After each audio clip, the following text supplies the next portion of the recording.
Melanjutkan chapter sebelumnya, Dot dan Lance berusaha bertahan melindungi botol air mereka dari gempuran serangan pasir milik Orter. Sialan, ini baru 3 hari. Tantangannya adalah menjaga 3 botol air selama seminggu dan aku sudah kehilangan 1 dari awal. Sekarang punyaku tinggal 1-satunya. Tapi orang itu, gumam Dot sambil menatap Lance.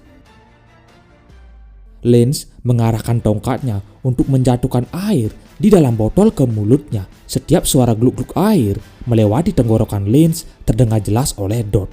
Hal itu sangat membuatnya geram hingga dia lupa ada serangan pasir yang mengarah padanya.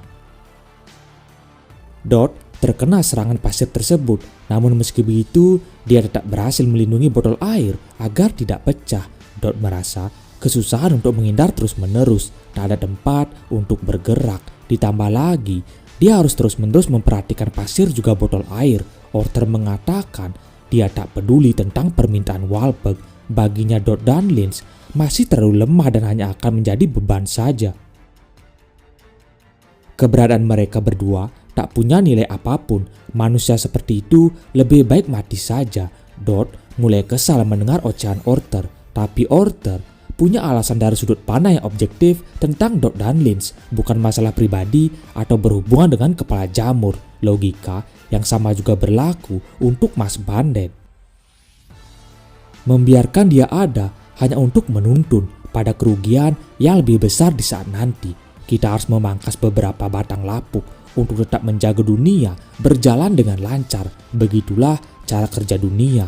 Itu sebabnya aku sendiri akan memangkas pengganggu seperti kalian demi kebaikan yang lebih besar. Jika kalian tak suka aturan itu, maka jadilah kuat. Tapi sepertinya kalian tak memiliki kemampuan untuk melakukannya. Itulah sebabnya apapun yang mau kau katakan takkan ada artinya, ucap Orter. Dia terus menghujani serangan pada Dot dan Lance. Dot tak bisa menyalahkan pandangan Orter. Semua yang dikatakannya ada benarnya. Dot merasa dirinya memang lemah, tak cukup kuat untuk mengatakan kalau pandangan Orter salah. Tapi ada satu hal yang ingin Dot katakan, tak peduli walau itu membunuhnya. Dot tak akan pernah jadi beban bagi siapapun dan dia akan membuat Orter menyesal karena telah meragukan kemampuan miliknya. Meski Dot merasa dirinya masih lemah, setidaknya dia punya nyali tak takut mati. Dot meledakkan semua pasir yang mengarah padanya. Namun lawannya bukanlah penyihir biasa, melainkan Orthermal. Serangan tombak pasir dari Orter tak bisa dihancurkan sendirian oleh Dot. Dia tak bisa menghancurkan semuanya. Lalu sisa-sisa tombak pasir dilenyapkan melalui gravitasi Lance. Dia setuju dengan Dot. Lance tak akan menjadi beban bagi siapapun. Dia siap mempertaruhkan nyawa untuk melindungi adik tercinta.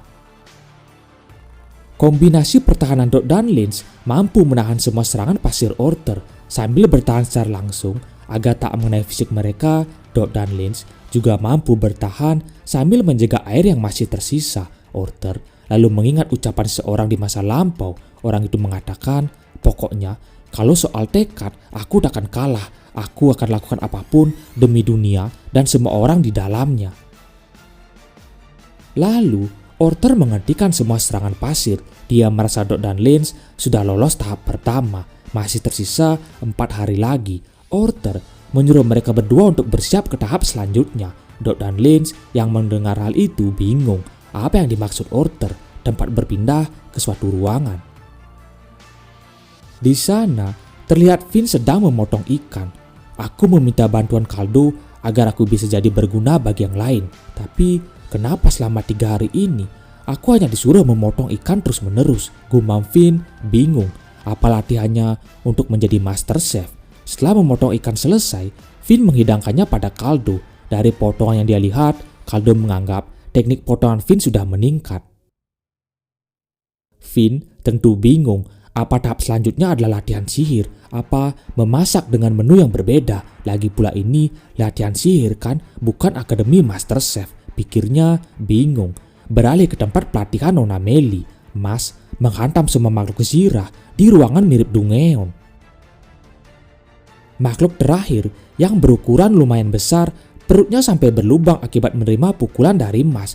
100 makhluk zirah buatan Nona Meli telah dikalahkan. Latihan tahap kedua Mas selesai. Kecepatannya terus saja membuatku terkesan. Orang biasa akan membutuhkan waktu 1 tahun, tapi dia bisa menyelesaikan 100 tingkatan hanya dalam 10 hari. Mas mungkin bisa mendapatkan teknik yang bahkan diriku pun tak mampu menguasainya, gumam Nona Meli. Pelatihan tahap kedua sudah selesai, kini hanya tinggal pelatihan terakhir, yaitu bertarung langsung dengan Nona Meli. Dalam sekejap, Nona Meli mengganti gaunnya menjadi pakaian untuk mengajari Mas secara langsung. Mas dan Nona Meli lalu menjual beli serangan untuk menjadi lebih kuat. Sebelum pertarungan akhir, Dot dan Lynch juga sama. Pelatihan kedua dari Orter diyakini akan membuat mereka menjadi jauh lebih kuat. Sementara Finn masih dengan memotong ikan, tapi kali ini dengan ikan yang lebih besar. Waktu terus berlalu, tinggal 3 hari lagi sebelum gerhana matahari terjadi. Di sisi lain, pasukan lawan ternyata sudah mengambil gerakan. Semua pasukan kegelapan berjalan menuju lokasi musuh. Tentu saja, semua makhluk-makhluk itu dikendalikan oleh sihir Inenzanjiro. Mereka membuat persiapan untuk gerhana, tapi mereka tak sadar akan rencana kita. Sebuah kesalahan yang akan dibayar dengan nyawa mereka, gumam Inenzanjiro. Ternyata, saat Mas dan yang lainnya masih berlatih, pasukan kegelapan lawan sudah siap menyerang perbatasan kota. Kembali ke tempat gurun pasir, pelatihan Orter benar-benar gila. Dot dan Lynch sudah terlihat kehabisan seluruh tenaga serta sihir mereka untuk melindungi diri dari sebuah bangunan pasir besar. Semua mulai runtuh di hadapan mereka berdua.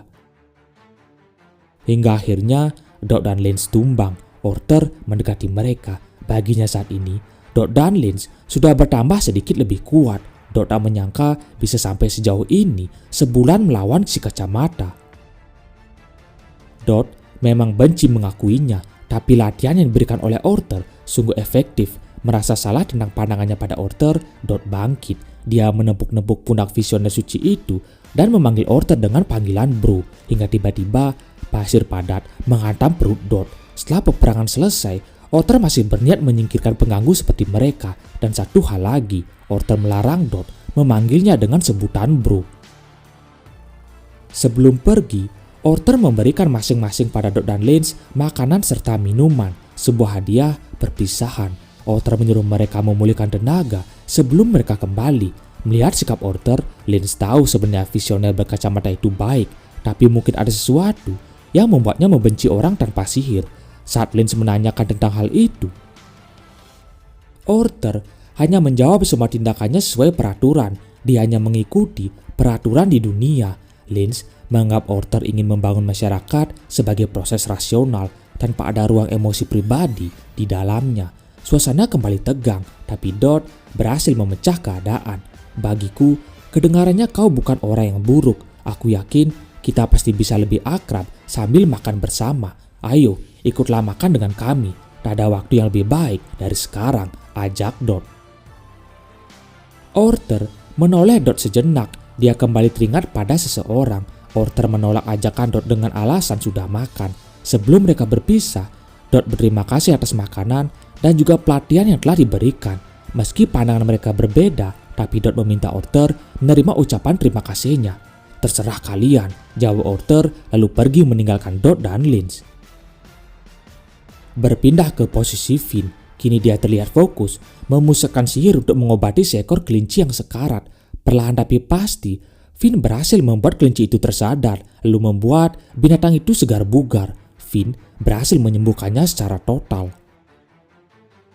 Kaldo kemudian memasuki ruangan. Aku tak menyangka kau akan sampai sejauh ini hanya dalam sebulan. Kau punya bakat, kemampuan sihir khususmu untuk menukar benda atau hal benar-benar cocok digunakan dalam sihir penyembuh. Ketepatan adalah kuncinya. Semakin presisi kau melakukannya, semakin siap jaringan sel untuk ditukar, kata Kaldo. Finn tahu Kaldo sedang memujinya, tapi dia sama sekali tak bisa mencerna semua perkataan visioner suci itu. Penyembuhan kelinci berhasil. Kaldo meminta Finn melanjutkan tahap berikutnya. Finn ames, adik Rin. Ternyata kekuatannya juga spesial seperti kakaknya. Jika situasinya berjalan terus seperti ini, dia bisa jadi aset yang besar bagi kita, gumam Kaldo. Tiba-tiba pintu ruangan terbuka. Rin mencari Kaldo karena pihak biro sihir memanggilnya. Rain dan Finn kaget saat bertatapan satu sama lain. Rain menanyakan apa yang sedang Finn lakukan di ruangan ini. Saat Finn menjelaskan dia berlatih agar bisa berguna untuk orang lain, Rain malah menganggapnya sebuah lelucon yang sangat tidak lucu. Rain bahkan menyuruh Finn segera pergi karena di sini bukanlah tempat bagi orang sepertinya. Di sisi lain, pertarungan Mas dan Nona Meli juga sudah selesai. Bogaman Mas kini mampu melubangi tembok sangat dalam dan juga besar. Itu belum termasuk Mas melepaskan pemberat di tangannya. Kekuatan Mas sekarang sudah meningkat pesat dibandingkan sebelumnya. Ditambah sekarang Mas tak berniat menahan kekuatannya lagi. Sulit dipercaya, ini hanya baru 1 bulan saja. Dia sudah melampaui harapanku, gumam Nona Meli. Mas merasa bersemangat. Semua pelatihan telah selesai, namun sesuatu kembali terjadi pada tubuhnya. Mas tumbang. Nona Meli yang keliwat panik, apalagi hari pertempuran sudah dekat, langsung berlari ke arah Mas. Dia menekan-nekan dada Mas, memukul, menendang, menampar, dan lain sebagainya agar Mas kembali tersadar. Mas mampu kembali tersadar, tapi perbuatan Nona Meli barusan membuatnya mengeluarkan banyak darah. Setelah diperiksa, ternyata Mas mengalami kelelahan di luar dugaan Nona Meli. Lukanya semakin buruk. Bahkan dengan sihir spesial Nona Meli, Mas harus membutuhkan waktu 2 hari untuk sembuh. Jika saja musuh menyerang sekarang, maka itu adalah situasi terburuk yang akan terjadi. Mas Bandet takkan bisa bertarung bersama mereka. Dan benar saja, tepat saat Nona Meli memikirkan kemungkinan itu, pasukan kegelapan sudah berhasil memasuki kawasan penduduk. Mereka memberikan kengerian dan ketakutan pada semua orang, mulai dari giant, majin, narapidana, hingga makhluk terburuk. Banyak masyarakat terlihat panik berlari berhamburan. Di kantor biro sihir, Neri melaporkan semuanya pada wakil ketua mereka. Ini mustahil, masih ada 2 hari lagi hingga gerhana matahari. Mereka harusnya tak menyerang secepat ini. Hubungi para visioner suci, perintah wakil biro sihir. Sementara pasukan kegelapan memasuki kota, Inzen Zero juga bersiap memulai ritual sihir hitamnya dengan tongkat permulaan. Sudah dimulai, sekarang aku juga harus bersiap. Dunia ini ada untukku, ucapnya.